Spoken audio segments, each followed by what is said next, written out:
Hello, and welcome to the third quarter 2024 investor call for Pershing Square. Today's call is being recorded.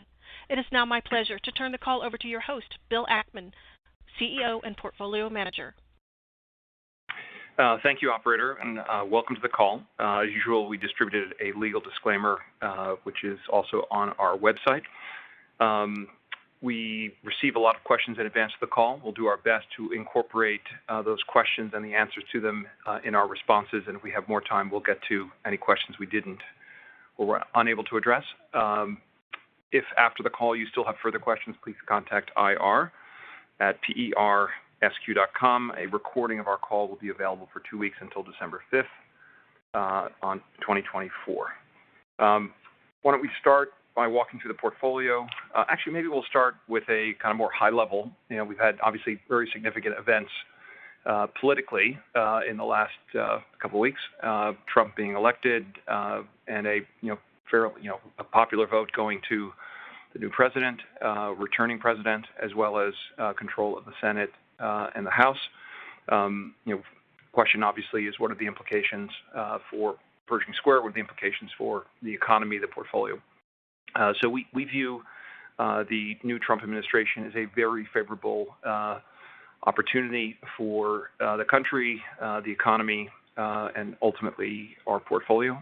We think there's an opportunity here for us to step into a period of accelerating growth. This is the first time in my lifetime that we've actually taken a serious look at efficiency and the bureaucracy that has impeded our business performance. I've always thought of the United States as like a bit like a Pershing Square investment, an amazing, great business of enormous scale, great brand, but it's been undermanaged, and I think we have the chance and the potential and hopefully the likelihood of much better business management. Trump is going to be a pro-growth president. He campaigned on that theme.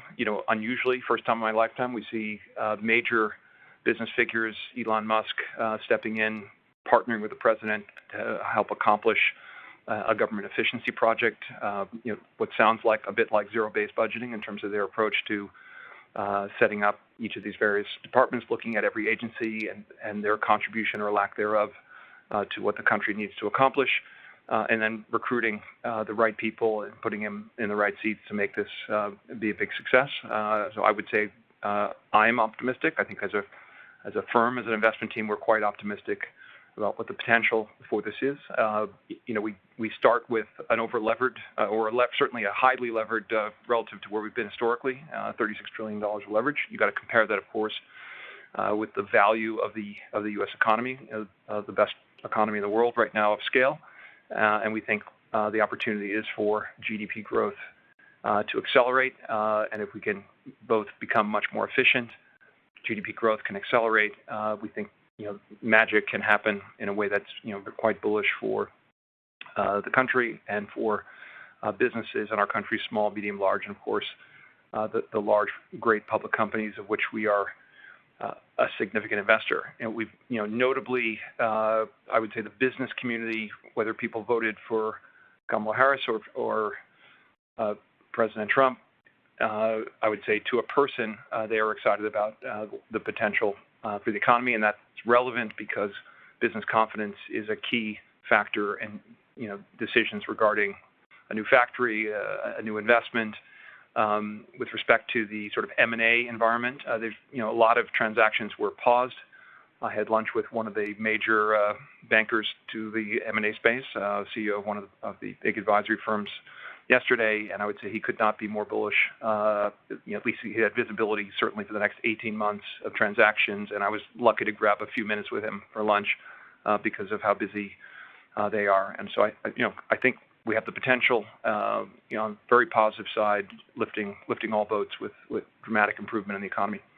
The risk, I would say, the risk that people are concerned about, and we have obviously some concern about, is when you see you step on the accelerator, that can lead to an increase in inflation and could lead, of course, to a higher interest rate environment.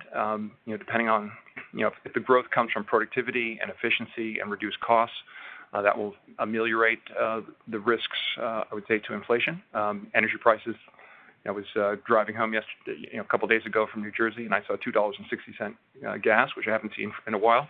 That, of course, is a big mitigant to inflation, but there's risk. I would say there's risk to putting the pedal to the metal, but I think it's absolutely the right approach for the country, and we're going to have a very sophisticated economic team. We don't yet know who the Treasury Secretary is, but at least the names that have been surfaced, we think are excellent candidates, and the president's going to have a lot of help from many people who want to see the United States succeed. I also think we've been suffering with two major wars that have been underway now for a material 1,000 days for Russia, Ukraine, and year plus in the Middle East. And even from that perspective, we are more bullish about the potential for those wars being resolved. I think the Iranian situation is sort of a yet to be resolved and still remains a very significant risk factor. Putin sending a warning signal by launching an ICBM last night, even one without warheads, obviously without nuclear warheads. It's obviously concerning, but I do think that the world will be a safer place, going forward with the perceived strength and reality of more strength in the executive branch of our country. And so, I would say we are very constructive on the business setup. With respect to Pershing Square this year, I would say we're certainly an underperformer relative to the stock market. One of the businesses, or at least the stocks that's holding us back, is Universal Music. So why don't we start there? It's a large position, our largest. It's down year to date 13-14%. Obviously, that holds back our results. One way to think about, if you own a great business and the business continues to compound in underlying value and the stock price gets cheaper, it's a bit like a rubber band that gets pulled in a certain direction. At some point, we would expect it to snap back. But go ahead, Ryan. Why don't you speak to it? Sure, thank you. And so as Bill mentioned, Universal has declined materially this year and has a large position. It's been a significant headwind to our overall performance figures for the portfolio. I think in putting the results in context and understanding why the stock is down, it's actually helpful to step back and think about Universal in two different phases. I would say phase one would be from when we made our investment in sort of late summer, early fall of 21 until it reported its second quarter of earnings this year in July, and then what's happened since July. And in that first period of time... Father, just in terms of backdrop, sure. We paid around 18.30 or so for the stock, 18.30 euros for Universal today. And until its second quarter earnings in late July, the share price appreciated about 28.50, and we also received dividends about 2% annually through then. So in that first stage, Universal stock, including dividends, was up 65 to 70%. Since its second quarter earnings in late July, the stock is down about 25%, which is why I want to differentiate the phases and looking at the drivers underneath it. In that first phase, where we had a very successful appreciation of the share price over roughly just under 3 years of our holding at that point, Universal's business was doing incredibly well. The key growth metric for the business that people look at is the streaming and subscription growth for the company, as that's a very large percentage of the revenue and really the critical driver for how we think about what the business might look like in terms of its growth profile over the next 5 or 10 years, where they have a very long runway for growth. During that first period of time of almost 3 years, the business had grown that key metric by about 11% annually, and very rarely had a quarter where that metric dropped below 10%. Because of the high margin nature of that cash flow stream, and there are not a lot of costs associated with it, except for some that are fixed, the adjusted EBITDA or a profit metric for the business had grown at sort of a low to mid-teens rate over that period of time. That is a very significant rate of growth. It was very steady, and people were very excited that the company would be able to maintain something close to that in the future. And as a result, the business was rewarded in the marketplace with a very attractive multiple, in the high 20s of earnings. And that was really just reflective of what people thought the longer-term growth characteristics of the business were. The perception in the marketplace changed significantly when it reported its second quarter results at the end of July. That metric of streaming and subscription, which had previously been sort of a double-digit rate, was only 4% that quarter. That was really the driving force of why the stock was down. And while no quarter's results in and of themselves, should really change the long-term fundamental value of a business by 20+%, the question in the marketplace was, is that figure of 4% something closer to what the new growth profile of the business should be over time, or was it more of a short-term aberration? Currently, the stock is trading at about just below 23 times earnings, which suggests that the market really believes that something much lower than the double-digit rate is where Universal is going to settle out over time. We have a perspective that what happened in the second quarter really was temporary, and that the long-term future for the business, remains very bright. And we believe that Universal, based upon some comments that they've made afterwards, believes the same thing. So let me explain a little bit what we think happened and where we think things are going over time. So the reason that the company reported a 4% growth rate, which is much lower than sort of the typical growth and what we think the long-term growth was, is really a combination of temporary factors. For example, they had a well-publicized dispute with TikTok in which they weren't earning revenue for part of that quarter, which hurt the growth rate. At the same time, while Spotify, which is one of their critical partners for providing streaming services, is still growing at a very elevated rate, there are a few other partners who are not growing as fast due to some temporary slowdowns. We believe that those slowdowns are likely going to pick up over time as those music platforms are making some appropriate changes and investments in their business, and that should help elevate the growth rate. And then lastly, some of the advertising revenue and subscription and streaming is coming from, for example, places like YouTube and Meta or Facebook. And one of the dynamics in the industry is that consumers are increasingly doing shorter form TikTok-like content. And given that longer form content has more music associated with it, the monetization of the historical streaming on those platforms had been higher than what it is right now. We believe there's a pathway over time to restoring the improved monetization. The combination of those three factors, we believe, are going to help the business get back on track. It may not be perfectly next quarter, but we think it is, within a relevant period of time frame, and it wouldn't surprise us if at some point in 2025 we're seeing much stronger figures that we've been used to seeing. Partially of evidence of that, the third quarter results Universal reported just a couple of weeks ago, and they improved that metric from 4% in Q2 to 6% this quarter, and we expect that there's going to be more progress in the coming quarters to get back to that double-digit rate. In the fall, Universal had a capital markets day, which is its second capital markets day since it went public over 3 years ago, and they really highlighted that they still believe the long-term business future is very bright. They put out a target over the next handful of years for subscription and streaming growth to be between 8 and 10%, and they think that their adjusted EBITDA, or their key profit metric, will be in excess of 10%. And we believe that these are still very achievable, and the company's on a pathway to getting back to that over the near term as well. And if you step back and think about really the drivers of that, what we think is driving that fundamentally is that music is an incredibly important service to people, and it's incredibly inexpensive. The cost of streaming per hour is about 20 cents. The cost of video streaming is about 6 times that level, or $1.20, and the cost of live entertainment could be $40 or $50 an hour on average. So music is very, very cheap relative to other forms of high-value entertainment. We think that expresses itself in the growth rate of Universal in a couple ways over time. One, there's a huge pricing opportunity. Not every single year are all of the music streaming platforms going to take price, but over time we think they will, as Netflix has really established in the video streaming a nice cadence for raising prices just about every year. At the same time, there are other ways besides the retail pricing in order for Universal to have the benefit of increasing prices. There's a concept called wholesale pricing, which isn't talked about much, but actually is another lever, and that's effectively the price that the streaming platforms pay on a per-subscriber basis to the music labels, such as Universal and some of its competitors. For example, Warner Music reported earnings this morning, and they actually talked about how, in addition to the retail pricing, which we think will happen over time, increases in wholesale pricing are something that's within their control that could be additive to pricing growth and revenue over time, and we think this is something that would apply to the entire industry, including Universal. Second aspect of the growth is really subscriber growth. Music is such a high value and low cost form of entertainment that we would believe more people every year are going to continue to sign up for the service. And while a lot of people around the world are already listening to music, we think every year more people in more places are going to be signing up for these services because it's just too cheap to pay anywhere between $10 and $20 a month and have the collection of 90 million songs in the palm of your hand if you have an internet service. So we think the future is very bright for Universal, and we think that their quarterly results are already starting in the near term to demonstrate getting back on track.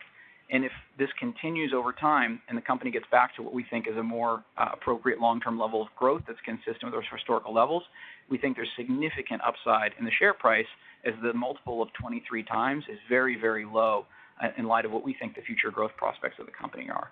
The one other thing I would add in terms of thinking about sort of Universal, both in terms of how it relates to the capital markets, but also kind of its future growth.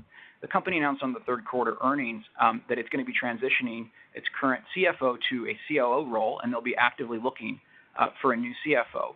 We think that this could be very helpful for the company over time, as some of the things that a great new CFO could highlight would be helping the market better understand how some of the near-term issues in the business which are causing growth to be below what we would expect over time, really explaining that to the markets and helping better explain the pricing opportunity they have, as well as how the company can think about a transition to getting back to its long-term growth.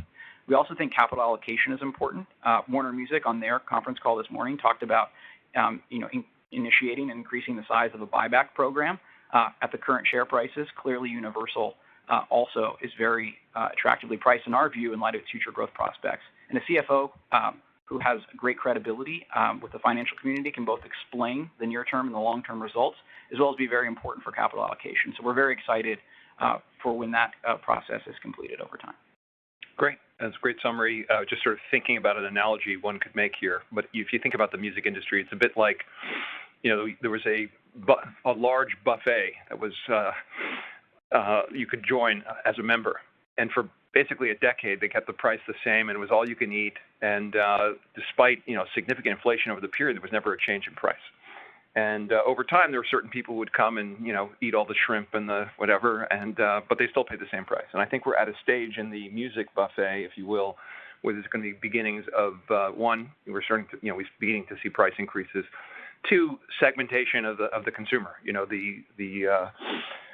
The big eaters, should be paying a different price, if you will, than the people who are more casual sort of customers. And perhaps there's a special offering that you can make for them by virtue of their, passion for the product. And I think we're really in the early stages of that. And one way to think about how cheap music is, the sort of combined market cap of the owners of the music content is something in order of $100 billion. And that just is a strikingly, small number compared to the market cap of, any of the, individual owners of video content, for example. And it just gives you some sense. Think of the collective value of video content in terms of, how it's valued in the marketplace versus music. And music is a tiny little fraction. And I would say people are as passionate and spend more time with music than they do with video content. And there are lots of other opportunities for monetization, and the company's doing an excellent job exploring those. Why don't we go to Alphabet? Alphabet's been a lot of news lately. I think is without question one of the greatest businesses in the world, but I would say a legal overhang, cloud, et cetera, recent developments. So Bharath, bring us up to date. Sure. So we invested in Alphabet a little over a year and a half ago, on an investment thesis that at the time was principally predicated on the company's underappreciated leadership in AI, as well as its significant margin expansion opportunity. And over the course of our ownership, we've been very pleased with the company's performance on both fronts. So starting with AI, Google's product innovation is best seen through its rollout of AI Overviews, which is the AI-generated summary responses they've introduced in Google Search. And the early results from AI Overviews has been highly encouraging. Users are searching more frequently with more detailed queries and clicking through to their end destination at higher rates. The company's also been able to address two concerns that investors have historically had around introducing AI into search, one being on the cost to serve, and then two being on the ability to monetize through ads. On the cost side, Google has been able to reduce the machine cost per AI query by over 90% over the last 18 months since they first started testing AI Overviews. And that function level of cost improvement is what uniquely enables them to very quickly and broadly roll out AI Overviews to more than 1 billion users in more than 100 countries. And then on the ad monetization side, they've also started testing ads on AI Overviews and have shared that those ads are monetizing at the same rate as regular search ads. And over time, we actually expect the more context-rich AI responses to generate higher conversion and greater ad efficacy. Outside of search, the company's decade-long focus on AI is also starting to pay off in its non-advertising segments. So for example, in its self-driving subsidiary, which is the largest venture in its portfolio of other bets, Waymo, The company is now doing more than 1 million fully autonomous miles and more than 150,000 paid rides on a weekly basis. Likewise, AI is helping differentiate Google Cloud from its competition. So for context, Google Cloud is now a $40 billion plus run rate business that's growing at a 35% rate this most recent quarter. And with that increasing scale, profitability in that segment has gone from a break-even level when we first invested to 17% today, with line of sight to 30% plus margins enjoyed by peers. And then more broadly, profitability at the overall company level is also improving at a very rapid clip. Just this quarter, consolidated EBIT margins were up 480 basis points year over year, as a lot of the company's cost control initiatives and headcount discipline is starting to bear fruit. And on the latter point, Google's revenue has increased by nearly 30% over the last 2 years. Over that same period, headcount's actually down 3%. And management actually recently shared a very interesting data point that more than a quarter of all new code at Google is written by AI and then reviewed and accepted by engineers. So we expect automation efficiencies like that to continue driving margin expansion over the long term. And to that end, we were also very encouraged to hear the new CFO, Anat Ashkenazi, on her very first earnings call, commit to building on those efficiency initiatives and also evaluating opportunities where they might accelerate their work. Despite all this tremendous business momentum, the stock's trading at a little bit under 19 times forward earnings, which we obviously think is a very discounted multiple relative to its business quality and growth prospects. And as you highlighted, a lot of that discounted valuation has been driven by recent antitrust scrutiny. So most notably in August, a federal court ruled against Google in the DOJ's antitrust case on their default search contracts with Apple and Android OEMs. And then late last night, the DOJ filed a very sweeping package of remedy proposals that has led to a meaningful decline in the share price this morning. Just something to keep in mind as investors are digesting that document. That document was prepared by the current Deputy AG, Jonathan Cantor, and his team, who have led the DOJ's efforts. There will be a whole separate trial beginning April next year to litigate the ultimate remedy that the court will rule on. And the current team is not going to be the same team that will be litigating that case. It'll be the new administration's team.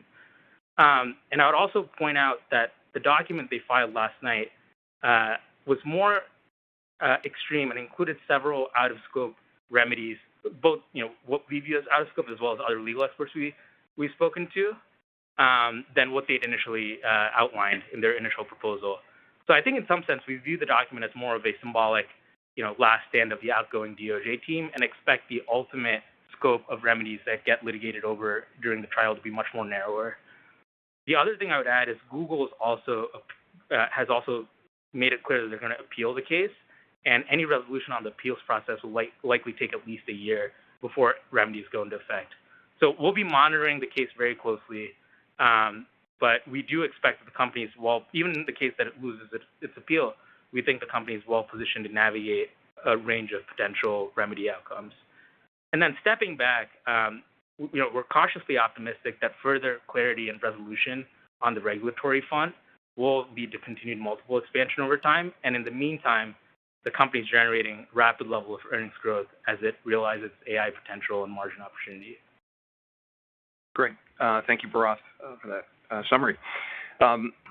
Next on the list, actually, I think is on its current market cap, our second largest position, Brookfield. Just to give you a little bit of context on Brookfield, the most successful equity investment we've made at Pershing Square was an investment in a company called General Growth.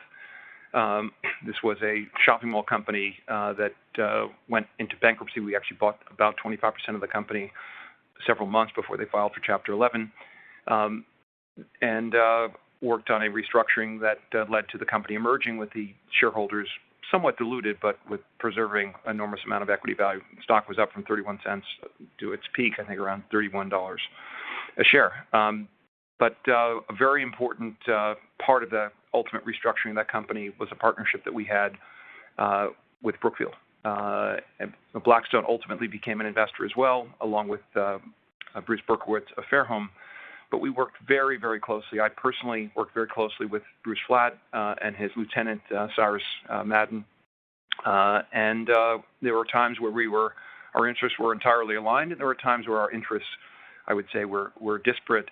But it was one of the most satisfying and successful experiences I've had working with another management team of another investment firm. And so that was really the beginning of, I would say, a relationship and respect for Brookfield. We followed the company, over the years, and then recently we took a substantial position in the company. And with that, Charles, why don't you explain why? Sure. Thank you, Bill. So as Bill mentioned, Brookfield is a new investment for us this year, which we acquired or started acquiring around April of this year. So at a very high level, if you think about Brookfield, they're an owner and operator and manager of critical infrastructure and assets, which they would say power the backbone of the global economy. And then the corporation, which I'll refer to as both Brookfield and or BN, I'll use those phrases kind of interchangeably. It's the parent entity that sits atop of kind of a broader ecosystem of various publicly traded affiliates. When you think of Brookfield, the parent, BN, it generates cash flows from controlling ownership it has in a handful of these interrelated subsidiaries in various contractual cash flow streams. But starting with the most principal asset that they own, which we believe comprises the vast majority of BN's value, it comes from their 73% ownership they maintain in their publicly traded asset manager called Brookfield Asset Management, known as BAM. So BAM is one of the world's preeminent alternative asset managers, and they derive a significant portion of their value from asset-light recurring management fee streams on $540 billion of long-duration internal and external capital that they manage.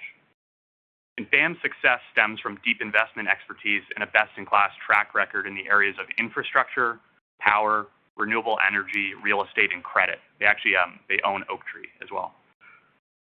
And taking a step back, when you think about BAM and the mega trends that are both propelling both BAM and BN, the parent, it's an investment focus that they have around three key themes, which include decarbonization, digitization, and deglobalization. And increasingly, Brookfield, they find themselves at the center of accelerating investments in clean energy and transition, critical infrastructure, and most recently, artificial intelligence. Also, Bill mentioned earlier some of the optimism we have around the new administration. I think that many of these verticals are poised to see accelerated investment and growth over the coming years. And again, Brookfield is very well positioned to benefit from that, we believe. Focusing on BAM specifically, they generate fee revenue, which is this very high margin revenue stream, and what they call fee earnings, which is the term that all the asset managers use. And we think BAM's fee earnings will nearly double through 2028 as they rapidly scale their fee-paying AUM to approximately $1 trillion, driving higher revenues, which with strong operating leverage will drive significant earnings growth. And notably, when we think of BAM, I'd say it has all the attributes of what we'd say is kind of a classic Pershing Square investment. It's simple, predictable, high quality, and a rapidly growing capital-light business. And simply put, it's Brookfield's crown jewel. Now, intelligently, Brookfield spun out a 25% minority interest in BAM at the end of 2022, and that's why it's publicly traded today and has its own kind of listed security. And the purpose here was to highlight the value that they saw in that business. Now, the market has agreed with them, and so in recognition of all of the above, the market is currently valuing BAM at 33 times earnings, which is a $66 billion asset at BN's 73% proportionate ownership, worth roughly $41 a share in value to BN. Now, beyond BAM, putting that aside for a second, as I mentioned, they own controlling interests in various affiliated entities and cash flow streams, including one, a preferred claim on BAM's carried interests, which I'll talk about in a minute. Two, they receive dividends from $18 billion of equity ownership BN maintains in a number of their publicly listed affiliate companies. These are tickers like BIP and BEP. They're actually fairly analogous to PSH in that they're externally managed kind of perpetual capital vehicles. And provide they're more kind of yielding securities, and so BN gets this dividend stream from them. Three, they have cash flows from $11 billion that BN has invested in BAM's long-term funds, which creates alignment of interest between BN and the limited partners in BAM's funds. Four, they have a $24 billion real estate business, which they own on balance sheet. And then five, they have this rapidly growing wealth and retirement solutions business. So in aggregate, we think these cash flow streams are poised to grow very rapidly over the coming years, with accelerated growth from two in particular, which I'll touch on. So first is the carried interest piece. So BN, when they spun out BAM, retained a disproportionate share of the right to carried interest that BAM has on their long-term funds, including 100% of carried interest from all funds which existed prior to 2023, and 1/3 claim on carried interest on all BAM funds thereafter. So today, BN, the parent, is generating minimal carried interest, approximately $450 million. This is poised to grow very rapidly over the next few years as select vintages of BAM's flagship funds enter key monetization windows. So management has guided to $11 billion of cash flows over the next 5 years and $25 billion of cash flows over the next 10 years. We anticipate carry will stabilize in the $2.5 billion range within the next couple of years, so more than a 5x multiple of the current cash flows. And we think this asset is getting little to no credit at BN's current valuation, with most investors taking a wait-and-see approach. Second, Brookfield has assembled a leading retirement and wealth solutions business, which today manages approximately $115 billion of insurance float capital. And this business is focused on issuing long-duration, low-risk annuities, which pair exceptionally well with Brookfield's asset composition, which is focused on these real assets like infrastructure assets that I mentioned previously. The business is highly synergistic for the Brookfield ecosystem, as BAM is the manager which invests the float on behalf of policyholders, which generates a capital-light and high-margin management fee stream for BAM, while BN generates earnings on the realized asset yield above the cost of insurance. This is referred to as spread earnings in the industry. Brookfield Wealth Solutions, this business, is today generating $1.3 billion of earnings, but they have near-term line of sight to $2 billion on a path to more than $3 billion over the coming years. And the business, we note, features very strong parallels to Apollo and KKR's highly successful similar strategies they've employed with Athene and Global Atlantic, respectively.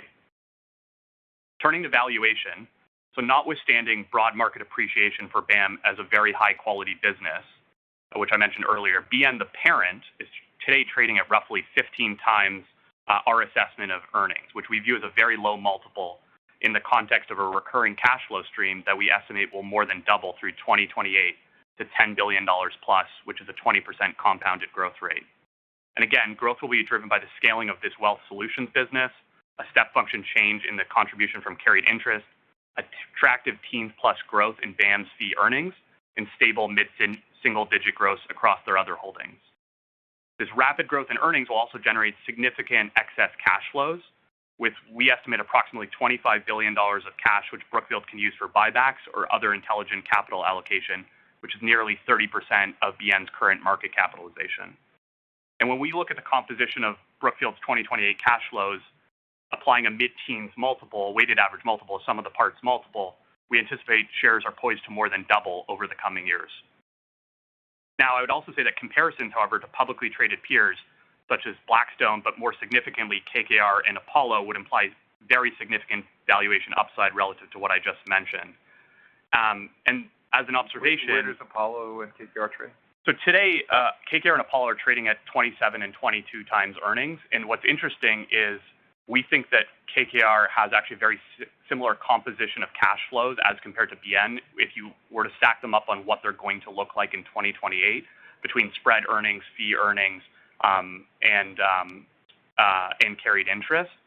Whereas when you look at Apollo actually generates 2/3 of their earnings from the spread insurance-based business, which you could argue is probably the lowest quality fee stream, and yet they're trading at 22 times kind of consolidated earnings. So why do you use a 15 mid-teens multiple valuing Brookfield? We like to be conservative. Okay.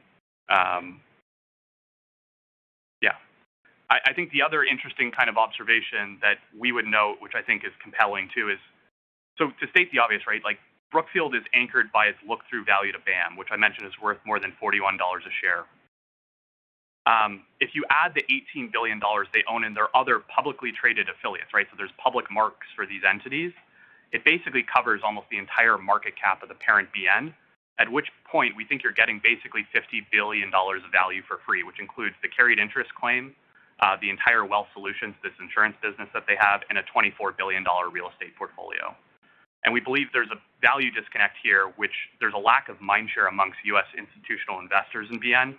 And we note that this is an issue that Brookfield's management team is taking steps to address. And so we're optimistic with strong earnings growth, greater visibility, improved sell-side coverage, and investor focus, it should help close this valuation discount over time. So in closing, we think Brookfield's a high-quality, asset-rich, rapidly growing business with an attractive earnings outlook.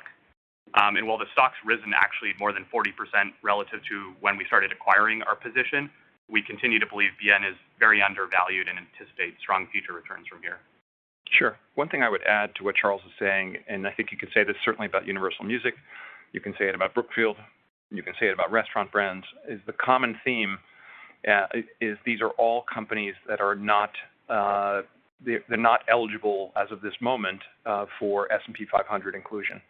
And index inclusion has become a critically important driver of valuation, I would say, for achieving sort of the upper band of valuation for U.S. listed companies.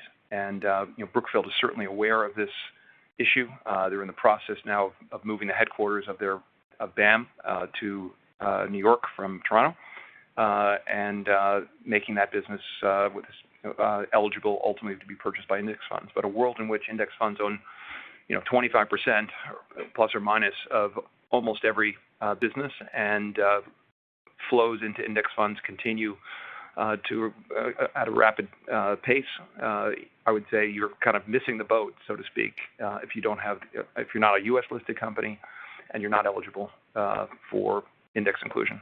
It does create the opportunity to buy stocks at a discount, Brookfield being, I would say, a pretty extreme example.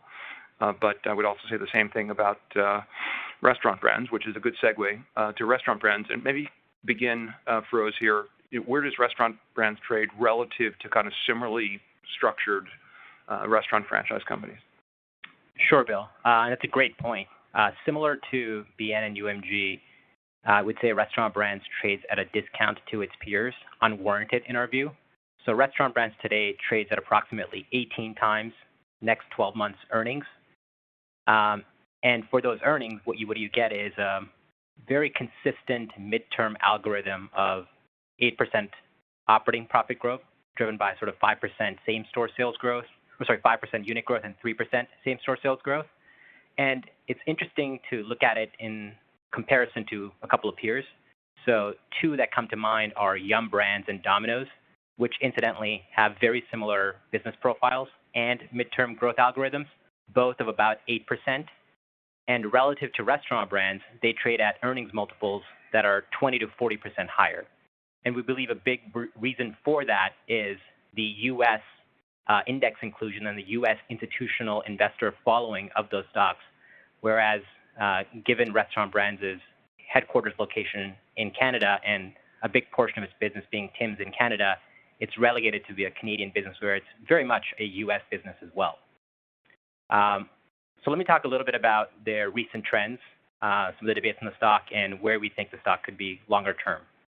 So they've been working over the last years on returning each of their brands to sustainable growth longer term. So their two largest businesses, Tim Hortons and the international business, actually reported pretty incredible results last quarter. Starting with Tim's, same-store sales grew 3% almost, nearly all of which were driven by traffic, showing the true health of the brand.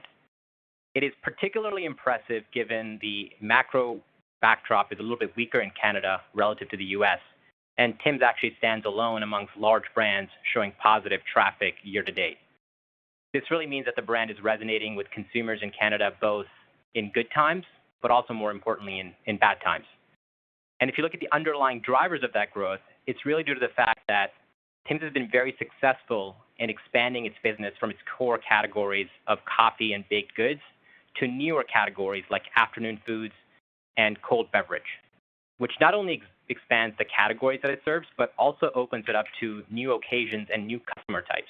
So just as one example, the flatbread pizza platform is driving guest counts in slower parts of the day and is opening Tim's up to the broader family guest occasion, allowing it to capture a greater part of the market. And in the international business, same-store sales grew nearly 2%, which is driven mostly by the incredible Burger King international business. People often think McDonald's is the winner and Burger King is a challenger brand. But if you look at it internationally, it's actually now outpaced McDonald's on a same-store sales basis, both on a one-year basis as well as relative to pre-COVID levels. These are impressive results, especially in light of the ongoing negative impact from the boycotts related to the conflict in the Middle East, as well as the weakness in the China business. So the company has now begun lapping the impact of the Middle Eastern conflict. So logically, next quarter's results should accelerate from these levels. And while results at Burger King in the US and Popeyes were somewhat disappointing, the company did highlight that October same-store sales trends have inflected back towards low single digits, which we find encouraging. Most importantly, the company has exceeded its franchisee profitability targets, which is something that Patrick Doyle really instituted in the business. And next year, the franchisees will take on the additional advertising fund investments at Burger King US. And so let's talk about one of the debates in the stock, which is under the new administration, there's been a lot of talk about how restaurants prepare food or how clean their ingredients are and how that might come under the microscope under the Trump administration. So on this specific topic, Restaurant Brands has actually been ahead of the curve in the industry, and I'd mention 2 points. At Burger King, there's been a multi-year effort of banning hundreds of ingredients that are artificial, have preservatives, or colors. And so it's really been a focus on them differentiating Burger King this way. And second, there's a large debate about seed oils versus beef tallow. There's many people on both sides. And one of the lesser-known facts is actually at Popeyes, all the fried items are actually fried in beef tallow today. And it turns out that's actually why Popeye's chicken tastes so good. And so I'd say Restaurant Brands amongst its competitors is actually further ahead. And this is clearly something that they can move further along on as consumer preferences change around healthier and cleaner ingredients. So should RFK have insisted on Burger King, Popeyes on the plane when they were flying to UFC? We think that was a mistake, and I think a Whopper tastes a lot better than a Big Mac. I agree. I'm going to make that recommendation to the administration. Thank you for doing God's work. So going back to Restaurant Brands, as I mentioned, longer term, they have this 8% operating profit algorithm. Now, they won't reach the system-wide sales portion of that this year, given the ongoing issues at, namely in the Middle East boycott-related issues as well as in China, but they will still meet the operating profit goals, partly due to cost savings.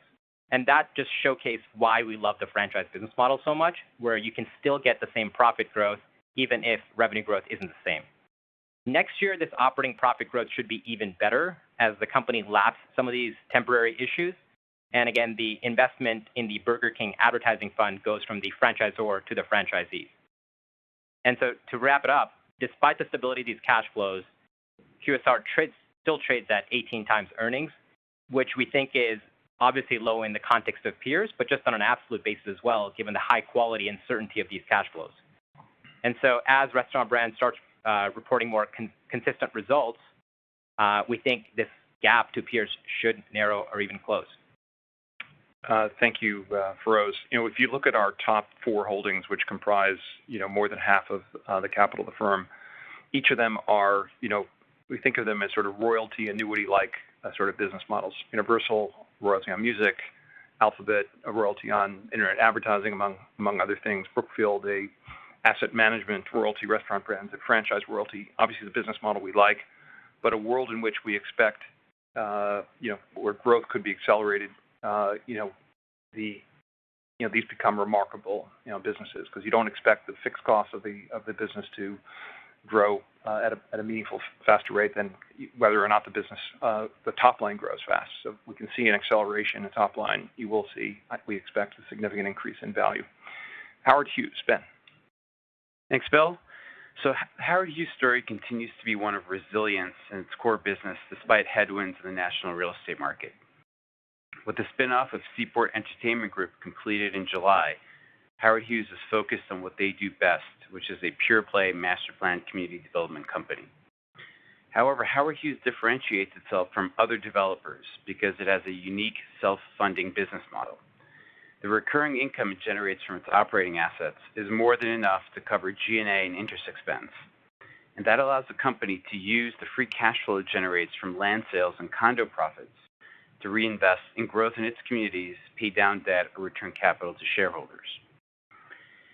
While they expect to generate meaningful cash flows over the next few years, and given the high ongoing interest rate environment, Howard Hughes will focus on strategic higher return development opportunities, including condo and multifamily projects.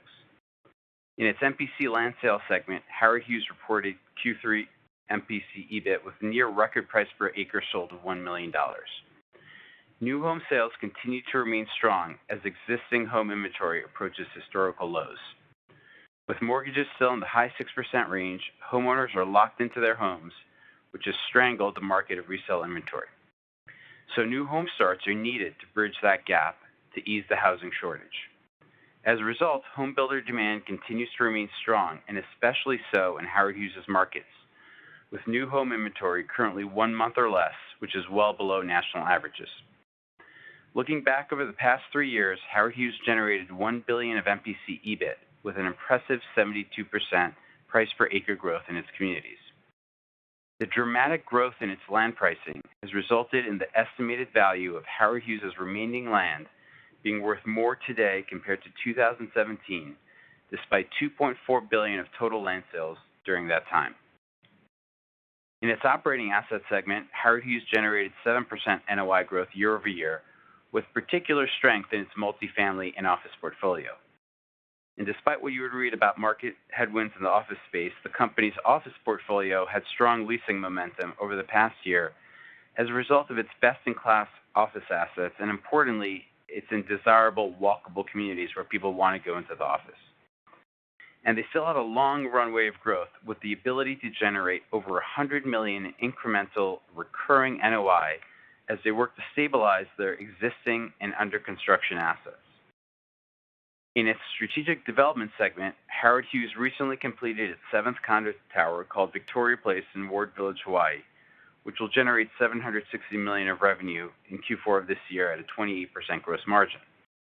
The company also has 3 additional condo towers in construction together with Victoria Place are 88% pre-sold on those condos. They also started pre-sales on their 11th tower and quickly pre-sold 55% of those units, with hopes to commence construction on that project sometime next year. And they also showcased another 3 new towers, 2 of which are prime waterfront locations. Ben, just a thought, because I want to be respectful of the amount of time we have, and I do want to cover Nike in some depth because it's a new addition to the portfolio. Maybe just a high-level summary of, obviously very strong quarter. Maybe I'll do this one. I'll say the following. Management here has done a superb job. The business has become more focused over time. They continue to deliver great results.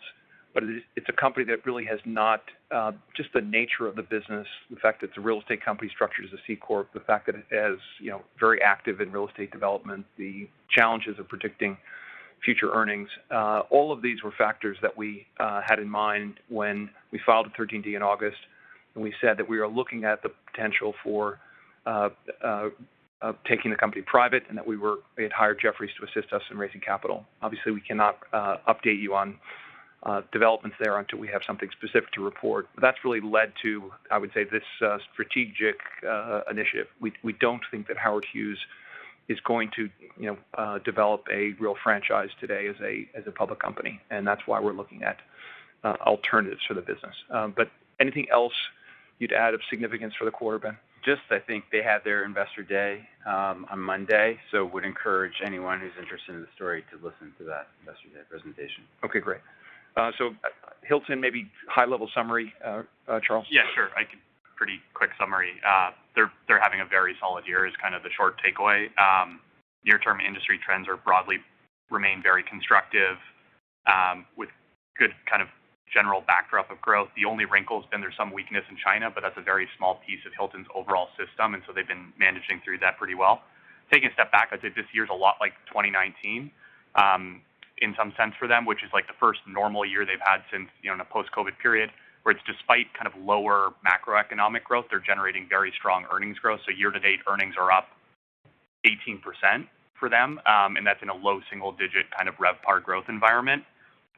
And I think that's in part of the reason why the stock's doing very well this year is there's a lot of appreciation for the Hilton's exceptional business quality and the broad kind of attractive but predictable kind of long-term earning growth algorithm for the business. So today, I'd say the main debate is it's probably trading at the higher end of its historical valuation range, but I think when you have a 5-10 year kind of teens type earnings compounder with incredible predictability and low macroeconomic risk, and again, to the extent you think that there's broad reacceleration and growth, Hilton will benefit from that as well. So I'd say they're having a very solid year and not much to report kind of beyond that. Yeah. One other thing I'd add is there are a lot of very, very talented management teams that really know their business as well, and Chris is, the best of the best in the hotel space. But where he's also, I would say, an outlier is just a tremendous, capital allocator. The way he thinks about creating shareholder value, the way they've directed their capital over time, and that's why they've generated and they're deserving of a high valuation, because the shareholders can have enormous confidence that management's always going to do the right thing. And that's a standard we want to set for every company that we want to invest in. We want to congratulate Chris and the team for that. Manning, Chipotle, maybe again, sort of high-level summary. All right, thanks, Bill. So some quick thoughts on Chipotle. The good news is the business continues to perform very well. In the third quarter, same-store sales grew 6%, which included transaction growth of 3.3%.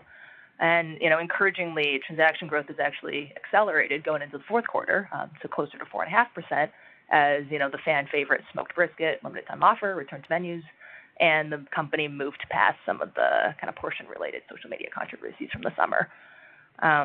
So I would say, on margins, restaurant-level margins did decline slightly from some investments that the company is making in generous portions. But the good news is that was more than offset by G&A savings, so EBIT and EPS, grew at 17%. And I would say, these results were particularly impressive in light of the CEO transition that happened in the middle of the third quarter. So in August, Brian Niccol announced that he was leaving Chipotle to join Starbucks as the CEO and chairman, which meant that Scott Boatwright, who had been Chipotle's chief operating officer since 2017, was named interim CEO and was actually officially named as the permanent CEO just last week. We think this is absolutely the right decision by the board. Scott is a world-class restaurant executive. He's been mentored personally by Brian for over 6 years, and we believe he has actually the perfect skill set to run an operationally intensive business, such as Chipotle. He's beloved by the team internally, and he's very well regarded by analysts and shareholders. And I would say he's, actually supported by a very strong team as well. So if you look at, the folks around him, Jeff Hartong used to be the CFO and is now the president, Chris Brandt, the chief marketing officer, Kurt Gartner, the chief technology officer. This is the core Chipotle team that has been there since the beginning of the transformation, and they all received retention grants or are highly incentivized to stay with the company. So we actually think, the core team is still intact and that they're going to continue executing Chipotle's winning strategy. So we believe the company still has a really long runway for growth ahead of it. Great. Thank you, Manning. Okay, go ahead, Anthony, on Nike. Sure, thanks, Bill. So Nike is a new investment that we made this spring. It's a company that we followed for many years, and we actually owned once before for a brief period in late 2017. A brief and very profitable period. Yes, a brief and very profitable period, late 2017 into early 18. The company at the time was undergoing kind of some competitive challenges, principally from Adidas. We had a view that things would turn around. They actually turned around really fast, and it's a high-class problem where it appreciated rapidly, and we sold the stock to deploy into other opportunities. But the reasons we love Nike as a company, we think it's one of the great businesses of the world. It has one of the world's most valuable and iconic brands. The brand recognition and brand value of Nike across generations, across countries, across cultures is just tremendous. It has a long-term track record of robust revenue and earnings growth driven by market share gains as well as pricing power and innovation. Its historical average revenue growth has been about 9%, which is incredibly impressive. It has been powered and will continue to be powered by massive secular trends of health and wellness and casualization. It has a dominant market position of 18% market share in total athletic footwear and apparel, 30% market share in footwear. Both of those are double their next largest competitor, and footwear is the crown jewel of the athletic footwear and apparel industry, and it drives close to 70% of Nike's revenue. Nike's barriers to entry include unmatched marketing and research and development spend, unmatched brand loyalty, an athlete roster that's the envy of the industry, and a retro library that blows away kind of any other company. They have patented innovations and manufacturing skill primarily on the footwear side, and they have substantial leverage with suppliers and with retailer customers. They account for 100% of sales in some factories, and they account for 60% of Foot Locker's sales, for example, which is one of the major retailers in the U.S., and then Foot Locker in turn accounts for less than 10% of Nike's sales, so there's favorable dynamics there. Their margins today of around 10% are well below their structural potential, which we think can be mid-teens or higher over time. So there's tremendous upside in profitability. And then taking a step back, we've always believed at Pershing Square that a great time to want to buy one of the great businesses of the world is when it's in temporary trouble. And we've seen this before in other investments, and we think Nike will prove to be another one of those over the next several years. So given it's such an amazing company, the stock's down more than 50% from its all-time high achieved during 2021. What went wrong? Well, what went wrong can really be distilled. It's really one principal thing that went wrong, which is they picked the wrong person to succeed Mark Parker as CEO in early 2020. So at that time, they announced that John Donahue, who was a board member at Nike, had a long-standing relationship with Phil Knight and was at the time running a software company called ServiceNow, was going to step in and succeed Mark Parker as CEO. Oh, I've seen this before. Hiring the new CEO from the board has generally not been a good strategy, in my experience. But for what it's worth. Yeah, no, it's totally true. I mean, there is kind of a dynamic where the board hires one of their own, and it's not great. And John did not have any prior experience in Nike's industry or in consumer goods or brands more broadly. And he and his team made several mistakes. So the big mistakes they made were one, they pulled back severely from wholesale distribution in favor of direct to consumer. They thought, wow, you could capture all retail profit dollars if you just sell the shoe directly to the consumer. That is true, but that ignored the fact that wholesale is an extremely important channel for authenticating the brand, and two, it allowed their competitors to gain shelf space, which was a big barrier to entry that Nike had historically. They still have it, but it's just reduced from what it was. But we think they can get it back. Second big mistake is they shifted from a category to a gender offense, and what that means is the company used to be structured by sports verticals, so there'd be kind of a head of running, head of basketball, head of sportswear, et cetera. That structure was changed to just be men's, women's, and kids. Why did they do that? It looks like a dumb decision in hindsight, but the rationale at the time was, well, we have like basketball shorts, which is a pair of black shorts, running shorts is a pair of black shorts, sportswear, a pair of black shorts. A lot of SKU redundancy. Can't we simplify this? And there definitely was an opportunity to kind of work collaboratively, I guess, across divisions more. But what that ignored is that having this one, like sports is like Nike's reason for being, and second, having product innovation and everything driven by sports verticals actually connects leadership with the needs of the consumer. And if you have a head of running, your mission is very clear. You want to make great product for runners. If you have a head of men's, I'm not really sure what that means. Third big mistake is they chased the easy sales of iconic lifestyle products, and deprioritized innovation and new products. So the big icon franchises at Nike are shoes like Air Force One, Air Jordan 1, and Dunk. And the management team was like, wow, it's really easy to sell these shoes. Consumers want more of them. They traded big premiums in the secondary market. Why don't we just increase supply massively? And they did that. And there's a reason that like Hermes, Ferrari, even less prestigious brands, still prestigious but not quite as exclusive like Louis Vuitton or something, why they don't just ramp up supply to juice sales. It's because you want to actually create a sense of exclusivity and desirability for the brand and for the products. And that's something that Nike was really good at doing for all of its history. The strategy for a long time was they want to sell one less pair of shoes than the market has demand for. And a lot of this was due, frankly, to John's inexperience with the industry. These key mistakes and uninspiring leadership created some damage to the culture and morale at Nike, and multiple rounds of layoffs also didn't help, which kind of are structuring in response to these challenges. And Nike is a company for which the emotional connection of the employees to the brand at headquarters, campus sentiment, all that's extremely important. And when that's damaged, you find yourself in the situation that we found ourselves, that the company found themselves in leading into this year. So why did we invest when we did? So we kind of bought the stock in the spring, average cost around $90 a share. Clearly, we're down kind of high teens from that level today. The principal event was the first earnings report that occurred after we bought the stock. So we invested when we did because John had acknowledged a lot of these mistakes and started actually moving in the right direction. So he announced kind of earlier this year a pivot back to wholesale that included re-entering chains like Macy's and DSW, and also refocusing on channels that authenticate the brand like specialty running. He created a hybrid sports gender offense, which is basically like sports general managers reporting up to the gender VPs. He announced life cycle management of the iconic franchises, so basically pulling back supply of those Air Force Ones, Dunks, et cetera, and pulled forward several innovations. And he also brought back key talent, some Nike lifers, the most notable of which at the time was the Chief Marketing Officer, Nicole Hubbard-Graham, who had departed several years prior.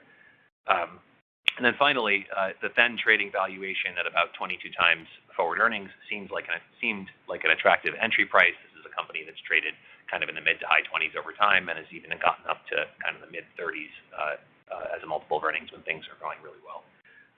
Clearly, the big mistake we made was that we got those near-term forward earnings wrong. We kind of underestimated the degree of near-term revenue declines, and Nike is a business in which there can be substantial operating leverage when there's growth. There's also substantial operating deleverage when you have revenue declines. Consensus and our earnings estimates in the near term came down kind of 20+% after they reported that quarter, which was the primary driver of the stock decline. And why are things getting worse in the near term? It's a combination of the oversupply of those three iconic franchises was a bit more severe than we anticipated, and two, successful lines didn't fill the gap. So Nike's having a lot of success in retro running products like Vomero, V2K, et cetera, and also in kind of some more lifestyle products like the Kill Shot. Those collectively are like a mid-single-digit percentage of sales. They're not big enough to offset the declines in the big icon franchises. And then some of their innovations, like recent innovations that they pulled forward, were mixed. Some of them did really well, like the Pegasus 41 running shoe. Some of them, like the Air Max DN lifestyle shoe, less so. And we had heard mixed things on John during our initial diligence on Nike, but what we were confident in was that if John was not able to figure it out and right the ship, then the controlling shareholder and founder, Phil Knight, would bring in somebody who could. And that is exactly what happened. So on September 19th, Nike announced that Elliott Hill would replace John as CEO effective October 14th. Elliott is the ideal person for the job. He was like our dream choice when we were doing kind of our diligence and identifying who could potentially run the company if John didn't work out. He started at Nike as an intern in 1988 and worked his way all the way up to effectively kind of a co-president role at the company. His role when he retired in early 2020 was president of consumer and marketplace. And in that capacity, he led all of the commercial and marketing operations for the Nike and Jordan brands, including ownership of the P&L in all of the geographies across the world. He is an absolutely beloved leader at the company. So some of you may have seen the press reports where when his hiring was announced, people at headquarters were popping bottles of Prosecco. There was a poster that was circulated of Elliott's face kind of in the Barack Obama Hope poster. It just speaks to like the sentiment. People are just overjoyed, both internally and externally, current Nike employees and also alumni.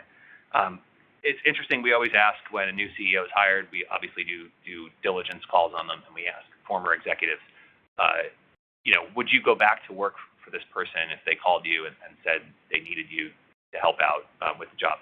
And every single executive we spoke with said yes, regardless of kind of their life circumstances. Some of them have moved, et cetera. They're all like, nope, if he calls me, I'm packing up my bags tomorrow, going to Oregon, and we want to be a part of this. The only person who didn't say yes said that, I actually already called him. So Elliott is a people person. He's loved by everybody, but importantly, he is also incredibly competitive and wants to win. And that is kind of the energy and the type of leader that Nike needs right now. So what's the path forward from here? Well, we think Elliott's areas of focus are going to be severalfold. There's kind of 6 that come to mind. There's probably several more, but one is first and foremost making sure he has the right people in the right roles. You know, the sports analogy: you need the right team, you need the right players in the right positions to win. Secondly, rebuilding relationships with key wholesale partners. He built and led those relationships over many years, so perfect person to do that. Third, centering the organizational structure and strategy firmly around sport. Fourth is a higher emphasis on consumer connections. One of those could be bringing back teams in key cities. So Nike used to have kind of teams on the ground in key cities around the world, New York, Paris, London, et cetera, that would interact with influencers and kind of assess key trends. Prior leadership had kind of gotten rid of those teams in favor of scraping digital data. The results have been kind of obvious. Fifth is more powerful storytelling and marketing. We think Nike's Olympics campaign over the summer, "Winning Isn't Everything," Manning, what was the exact? I'm drawing a blank right now. Winning isn't for everyone. Excuse me. Sorry, kind of in the zone right now. But that was kind of the winning is everything. But that was the kind of the type of campaign that's a little bit controversial, a little bit edgy, gets people talking about it. Reminded us in some ways of kind of the Kaepernick campaign they did in 2018. Maybe not everyone agrees with it, but it's groundbreaking and it gets people talking. And then fifth is a review of the innovation pipeline. Sixth is a review of the innovation pipeline. So out of all the drivers I mentioned, what's interesting right now, the market is myopically focused on number 6, so the innovation pipeline, and the bear case as well. It takes 12 to 18 months to launch a new shoe, and the turnaround can't take hold before that. And we don't think that's true. We think there are many drivers that I just mentioned that Elliott can get started on right now, and that he's probably started on already. So we think the turnaround, we could potentially see it start to take shape before the market anticipates, well before the market anticipates. And concluding thought, I would say that Nike has the potential to be one of the great turnarounds in consumer. However, the path ahead will not be linear. We expect some bumps in the road, but looking out several years ahead, I would never, ever, ever bet against Nike. So Anthony, just obvious question. So by stepping away from the wholesale channel, they also created the opportunity for other new entrants, On being a notable example, and also some existing competitors, taking share. How do we think about that competitive threat? Yeah, so look, Nike thrives when it needs to compete. So I think that the competitive environment has certainly gotten more difficult since Elliott was last there, and probably more difficult now than you could argue any time before in Nike's history. What I would say is severalfold. So one, you have to look at the competitors kind of differently. So Adidas, I would say Nike knows how to compete against Adidas.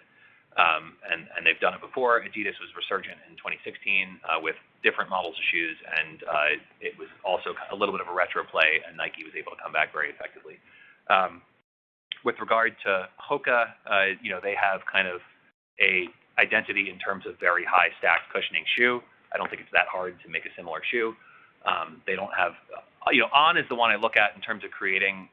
It's the most interesting competitor, and the one that I think will be the toughest to respond to. I think Nike can do it, but On has created a niche in the market, very high end, premium positioning. They have great partnerships with the likes of Roger Federer and Zendaya. And they have kind of the right consumers wearing the shoes, I guess. What I'd say is, they are a brand that is today focused on one category, running. There is kind of a distinctive look to the shoes. There is always a risk, and what we've seen through the entire history of the footwear industry, consumer preferences change over time. They eventually get bored with kind of a specific look. And then I think there's shifts between categories. So the big categories in footwear are running, basketball, and lifestyle. Lifestyle is effectively a duopoly between Nike and Adidas. Basketball, Nike has over 90% market share, and then running is the competitive battlefield. So, as consumers shift consumer preferences shift between those categories, and if they were ever to shift back towards something like basketball, Nike's extremely well positioned.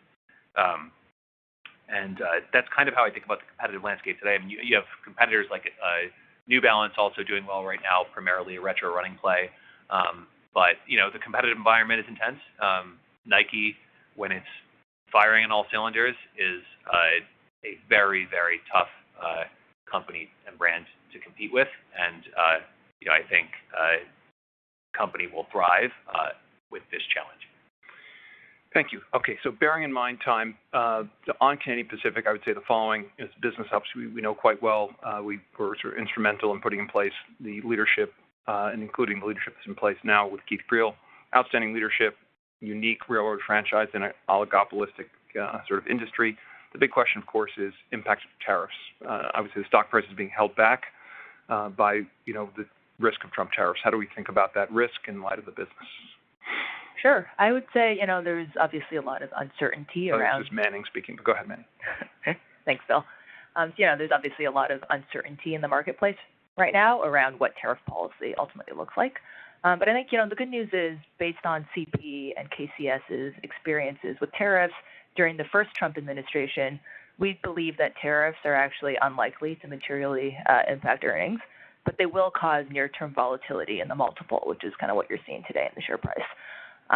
So let's walk through, for context, what happened during the first Trump administration. So in terms of China tariffs, so Trump did impose anywhere from, a 10 to 25% tariff on a wide range of Chinese imports starting in 2018. But if you look at what actually happened, at CP, they were able to grow earnings per share at over 20% average rate over that time period. And that's because the China to U.S. direct import business is only a mid-single digit percentage of total revenue. And the tariffs that the U.S. imposed didn't really impact that business at all. The category that was actually most impacted was U.S. soybean exports to China, which was a category that China targeted, in retaliation to the tariffs that, the U.S. imposed. And, that business was down double digits across all the railroads, not just CP. But the good news is, export grain today is less than 2% of total revenue, so that won't move the needle either way. I think in terms of potential tariffs on Mexico and Canada, which would obviously be more material to the CP business, given the kind of North America footprint today. I think the Trump presidency, his first term, is also a relevant precedent here too. So if you recall back in 2016 during his first campaign, there was a lot of talk about withdrawing the U.S. from NAFTA and kind of breaking up that free trade agreement. But if you look at what actually happened, it was Trump who actually signed in 2020 the USMCA, which is a new, improved, actually larger version of NAFTA. And that agreement was ultimately very, very good for CP and KCS and was actually one of the reasons why CP decided to acquire KCS in the first place. And that USMCA agreement comes for formal review every 6 years. So the next review period will be in July 2026. And Trump and no other leader can actually make changes unilaterally to that agreement before then. And I would also say, since the USMCA has been signed, there have been a lot of U.S. companies who have either moved their manufacturing to Mexico or are actively considering kind of nearshoring to Mexico, because of all the benefits from the USMCA. And I think, if there was a blanket tariff imposed on all Mexican imports, that would actually be very harmful to these U.S. businesses, which I think is, the opposite intention of, Trump's America First policy. And I think the last thing I'll say on that is, if the U.S. actually does end up decoupling from China, which is actually currently our number 2 trade partner in terms of imports, we can't produce everything we consume domestically. It's not possible. So I think we inherently will become actually more reliant on Mexico and Canada, who are currently our number 1 and our number 3 trade partners. And, if you look at during the first Trump administration, that's actually exactly what happened. So the trade deficit overall actually increased about 20% during his presidency. But the trade deficit with China decreased, but that was more than offset by increased imports from countries such as Mexico. And I think, stepping back, I think it's also possible that tariffs are used this time as a negotiation tool, just like they were used, in that fashion during his first term. So I think the most interesting example here is back in May of 2019, Trump actually tweeted that he wanted to impose a 5% tariff on all Mexican imports. But that was actually quickly, scrapped actually less than 2 weeks later after Mexico agreed to tighten up border security to kind of stem the flow of migrants. So I think it's very possible that you can see a similar scenario playing out today. Yeah. The other thing I would add is that Howard Lutnick was made Secretary of Commerce, and I think he's a sophisticated business person. He's actually articulated probably best of anyone so far, some insights into how the new administration is going to use tariffs.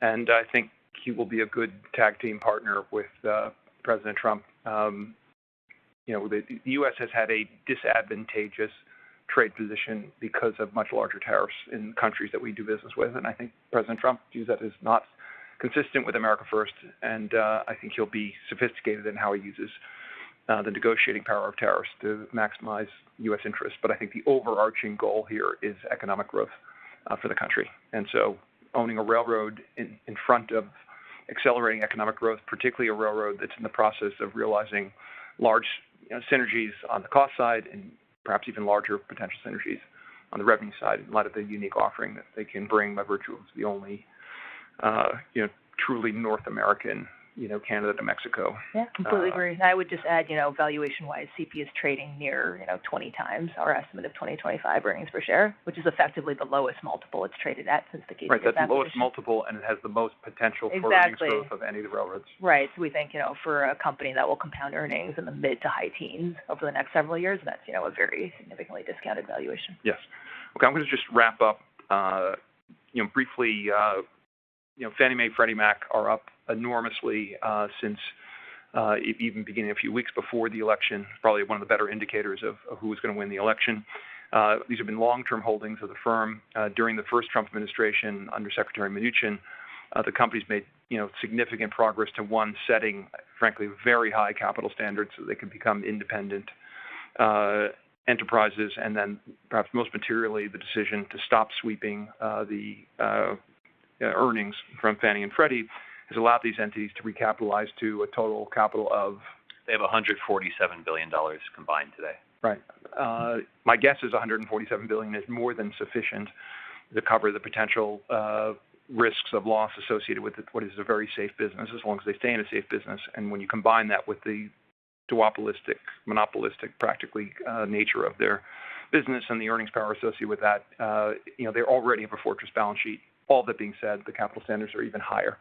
There's some comments made by one of the Treasury Secretary candidates about, well, effectively the government's going to have to step in and support them if they blow up. Why don't we just, in effect, keep them as wards of the state?